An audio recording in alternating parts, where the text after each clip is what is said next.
భగవంతుని యొక్క అవతారాలు ఎన్నో ఉన్నాయి. నిజానికి అందులో ప్రధానమైన అవతారాలు దశావతారాలుగా కీర్తించిన, అవి కాకుండా ఉన్న అవతారాలు ఎన్నో ఉన్నాయి అని భాగవతం మనకి తెలియచేస్తుంది. వేదోద్ధారణ మందరాభరణ పృథ్వీధర్మ నిర్మాణ ప్రహ్లాదత్రాణ బలిప్రతారణ నృపాహంకార నిర్వాపణ వైదేహీ రమణ ధనంజయ జయ వ్యాపార పారీణ క్షోణీదివ్యత్కరుణ తమోహరణ తండ్రి వెంకటేశ ప్రభు అంటారు. అందులో దశావతారాలు ప్రధానమైన అవతారాలు. ఈ 10 అవతారాలలో 9 అవతారముల యొక్క తేజస్సు పరిపూర్ణ అవతారమైనటువంటి శ్రీకృష్ణావతారంలోకి ప్రవేశిస్తుంది. రకరకాలైన అవతారాలు ఉన్నాయి. ఇందులో ప్రధానంగా పూర్ణావతారము పరిపూర్ణావతారము పరిగణనలోకి తీసుకొనవలసిన అవతారాలు. అన్ని అవతారముల యొక్క తేజస్సు దేనిలోకి వెడుతుందో అది పరిపూర్ణావతారం అయితే శ్రీకృష్ణావతారం ఎంతో గొప్ప అవతారం.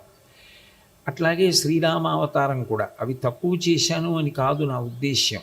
అన్ని అవతారముల తేజస్సు పరిపూర్ణ అవతారంలోకి వెళ్ళిపోతుంది. ఈ విషయాన్ని దృష్టిలో పెట్టుకునే అన్నమాచార్యుల వారు కీర్తన చేసినప్పుడు ఇందరికీ అభయమ్ములిచ్చు చేయి కందువకు మంచి బంగారు చేయి అని ఆ చేతిని ఒక్కదాన్ని అడ్డుపెట్టి దశావతారాలు కూడా వెంకటేశ్వర స్వామి వారి యొక్క చేతిలో మనందరికీ దృగ్గోచరం అయ్యేటట్టుగా వర్ణిస్తారు.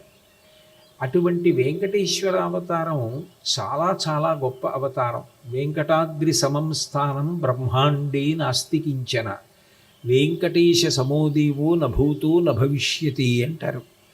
వెంకటాచలం లాంటి కొండ లేదు, వెంకటేశ్వర స్వామి వంటి మహానుభావుడు అంత గొప్ప అవతారం ఇంతకు ముందు లేదు, ఇక పైన రాదు అంటారు. అలా అనడానికి ప్రధానమైన కారణాన్ని మనం ఆలోచించవలసి ఉంటుంది.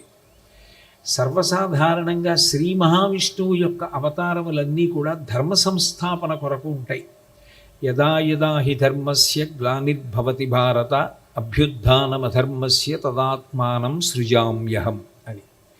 ఎప్పుడెప్పుడు ధర్మమునకు ఇబ్బంది కలుగుతుందో, ధర్మము దెబ్బతింటుందో అప్పుడప్పుడు భగవంతుడు ఒక అవతారం తీసుకుని ఒక రూపంతో భూమి మీదకి వస్తాడు. వచ్చి ధర్మాన్ని నమ్ముకున్న వాళ్ళని కాపాడతాడు. పరిత్రాణాయ సాధూనాం వినాశాయ చ దుష్కృతాం. ఎవరు భగవంతుణ్ణి నమ్మారు అంటే ధర్మమును నమ్ముకుని ఉన్నారో వాళ్ళందరినీ కాపాడతాడు. ఎవరు ధర్మ వ్యతిరేకంగా ప్రవర్తిస్తున్నటువంటి రాక్షస స్వభావంతో ఉన్నారో వాళ్ళని దునుమాడతాడు. ధర్మ సంస్థాపనార్థాయ సంభవామి యుగే యుగే. ధర్మ సంస్థాపన కొరకు ప్రతి యుగంలోనూ అవతరిస్తాడు. అటువంటి లక్షణమున్న పరమాత్మ ఎప్పుడు ఏ అవతారం తీసుకున్నప్పటికీ కూడా రాక్షస సంహారం అందులో అంతర్లీనంగా ఉంటుంది. అందులో ఒక్కొక్క అవతారంలో విశేషంగా రాక్షస సంహారం చేశాడు. రామావతారంలో ఏకకాలంలో 14,000 మంది కరదూషణాదులనేటటువంటి రాక్షసుల్ని 1 గంట 47 నిమిషాల్లో పడగొట్టాడు.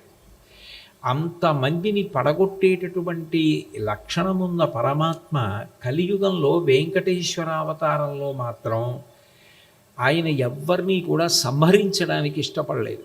ఇష్టపడకపోవడానికి కారణం ఏమిటి అంటే ఆయన సృష్టించిన యుగమే కలియుగం. ఈ కలియుగానికి కలిపురుషుడు ప్రధానుడై ఉంటాడు. ఆ కలిపురుషుడికి ఒక లక్షణం ఉంటుంది. కలిపురుషుడు ఎప్పుడూ కూడా పాపచింతన కల్పిస్తూ ఉంటాడు. పాపము చెయ్యాలి అన్న అనురక్తి కల్పిస్తాడు. అయితే ఎవరమైనా ఏం చేస్తాం? పుణ్యం చెయ్యాలని కోరుకుంటాం. పుణ్యం చెయ్యాలని అందరూ కోరుకుంటే పాపం చెయ్యాలన్న కోరిక కల్పిస్తే మాత్రం ఎందుకు వశపడతారు అంటే పాపమునకు వశపడడానికి ఆయన మనందరినీ ఆకర్షించడానికి ఒక సాధనాన్ని వాడుకుంటాడు. మన ఇంద్రియాలు మన మనసు దేని చేత తృప్తి పొందుతాయో ఆ తృప్తిని అడ్డు పెడతాడు. ఇట్లా అనుభవించకూడదు, కళ్ళతో ఇది చూడకూడదు, కానీ చూస్తే ఏదో తృప్తి కలుగుతుంది, అందుకని చూసేట్టు చేస్తాడు. చెవులతో అది వినకూడదు, కానీ వింటే ఏదో తృప్తి కలుగుతుంది, అందుకని వినేట్టు చేస్తాడు. చేతితో ముట్టుకోకూడదు, కానీ అట్లా ముట్టుకుంటే ఏదో తృప్తి కలుగుతుంది, అందుకని ముట్టుకునేటట్లు చేస్తాడు. ఇది తినకూడదు, ఇది త్రాగకూడదు, తప్పు. తెలిసి తింటాడు, తెలిసి త్రాగుతాడు. ఎందుకంటే దాని వలన ఇంద్రియాలకి మనసుకి ఏదో ఒక సంతృప్తి కలుగుతుంది. వాసన చూడకూడని దాన్ని వాసన చూస్తాడు, ఎందుకంటే ఇంద్రియాలకి మనసుకి ఏదో తృప్తి కలుగుతుంది. ఎప్పుడైనా పాపం చేయించాలి అని కలిపురుషుడు అనుకుంటే నువ్వు పాపం చెయ్యి అన్నంత మాత్రం చేత ఎవడూ పాపం చేయడు. తనంత తాను కోరుకునేది ఏమిటంటే పుణ్యం చెయ్యాలని కోరుకుంటాడు ఎవడైనా. ఎందుకు పుణ్యం చెయ్యాలని కోరుకుంటాడు అంటే, లోకంలో ఎవరికైనా మనసులో ఎప్పుడూ ఏ ఆలోచన ఉంటుంది అంటే తాను సంతోషంగా సుఖంగా ఉండాలని కోరుకుంటాడు. తాను సంతోషంగా సుఖంగా ఉండాలి అంటే మంచి పనులు చేస్తే, పుణ్యం చేస్తే పుణ్యం వలన సుఖం వస్తుంది. కాలోహి బలవాన్ కర్త సతతం సుఖదుఃఖయో నరాణం పరతంత్రాణం పుణ్యపాపానుయోగత అని. లోకంలో భగవంతుడు కాలరూపంలో ఉండి మనం చేసినటువంటి పాపపుణ్యములు ఏ ఉన్నాయో ఆ పాపపుణ్యములకు ఫలితంగా సుఖదుఖములను ఇస్తాడు. గత జన్మలో పాపం చేసి ఉన్నాడనుకోండి, దానికి ఈ జన్మలో దుఃఖాన్ని అనుభవిస్తాడు. గత జన్మలో పుణ్యం చేసి ఉన్నాడనుకోండి, దానికి సుఖాన్ని అనుభవిస్తాడు. అందరూ కోరుకునేది ఏమిటి? సుఖంగా ఉండాలని కోరుకుంటారు. సుఖంగా ఉండాలనుకుంటే పుణ్యం ఒక్కటే చెయ్యాలి. కానీ పుణ్యం చేయకుండా మరి పాపం ఎందుకు చేస్తున్నారు అంటే, పాపం చెయ్యాలని ఎవరూ చెయ్యరు. పాపము వలన ఇంద్రియములకు మనస్సుకు ఏదో తృప్తి కలుగుతూ ఉంటుంది కాబట్టి చెయ్యకూడదని తెలిసి కూడా దానికి వశపడిపోయి చేస్తూ ఉంటారు. ఇటువంటి పాపం కలియుగంలో చాలా విశేషంగా ఉంటుంది. ఎందుకంటే కలిపురుషుడి యొక్క లక్షణమే అది. కలిపురుషుడు ఎప్పుడూ కూడా రెండిటిని అడ్డుపెట్టి పాడు చేస్తూ ఉంటాడు. ఒకటి అర్థము, ధర్మాన్ని విడిచిపెట్టేసినటువంటి అర్థం, ధర్మచట్రంలో ఎమడనటువంటి అర్థము అంటే ద్రవ్యము, ధనం కోసం ఆశపడ్డం. రెండవది ధర్మాన్ని విడిచిపెట్టేసినటువంటి కామం. ఈ రెండిటికి ఆకర్షణ చేస్తూ ఉంటాడు. దాని వలన విశేషమైన పాపాన్ని చేస్తూ ఉంటారు. ఇప్పుడు పాపం చేసిన వాళ్ళందరినీ గత యుగాల్లో నేను ఎట్లా సంహారం చేస్తానో అట్లా సంహారం చేస్తాను అన్నాడు అనుకోండి, కలియుగం దగ్గరికి వచ్చేటప్పటికి ఒక పెద్ద పరిమితి ఉంది.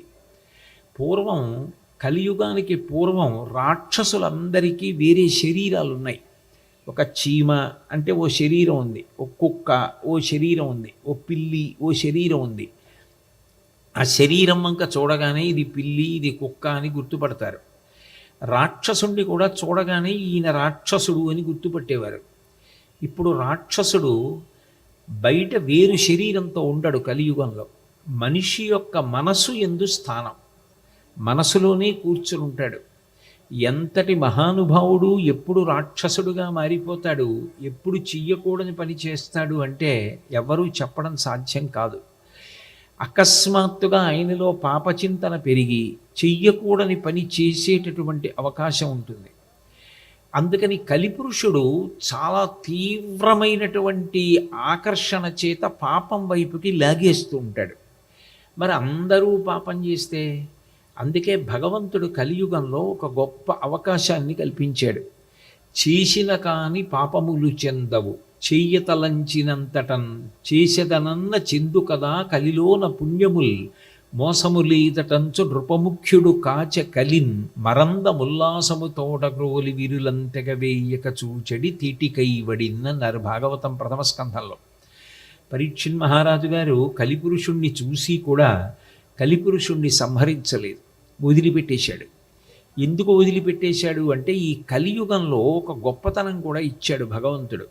చేసిన కాని పాపములు చెందవు, మనం చేస్తేనే పాపానికి ఫలితం వస్తుంది. చేయతలంచినంతటం చేసెదనన్న మాత్రమున చెందు కదా కలిలోన పుణ్యముల్. మీరు ఏదైనా ఒక చాలా గొప్ప పని చెయ్యాలి అని అనుకున్నారనుకోండి, చెయ్యాలి అని అనుకున్నంత మాత్రం చేత బాగా తీవ్రమైనటువంటి కోరికతో, అది ఏదో నోటి మాటగా అనుకోవడం కాదు, చాలా గట్టి సంకల్పంతో నేను చెయ్యాలి అని మీరు అనుకుంటే అది మీరు చేశారు అన్న పుణ్యాన్ని ఇస్తారు. గంగా పుష్కరాలు అవుతున్నాయి, నేను గంగ స్నానం చేయలేకపోయాను, గంగకి వెళ్ళలేకపోయాను, కాశీ వెళ్ళలేకపోయాను, హరిద్వార్ వెళ్ళలేకపోయాను, నేను గంగా స్నానం చేసి ఉంటే బాగుండేది అని చాలా తహతహలాడాడు మనసులో. ఆయన అట్లా పుణ్యం చెయ్యాలని తహతహలాడినంత మాత్రం చేత ఆయన గంగా పుష్కర స్నానం చేశాడు అని వేసేస్తారు. కానీ పాపం విషయంలో చేస్తే తప్ప పాప ఫలితాన్ని వెయ్యరు. ఊహ చేసి వదిలిపెట్టేస్తే దోషం లేదు. కానీ ఆ పాపకర్మ చేస్తే మాత్రం పాపానికి ఫలితం వస్తుంది.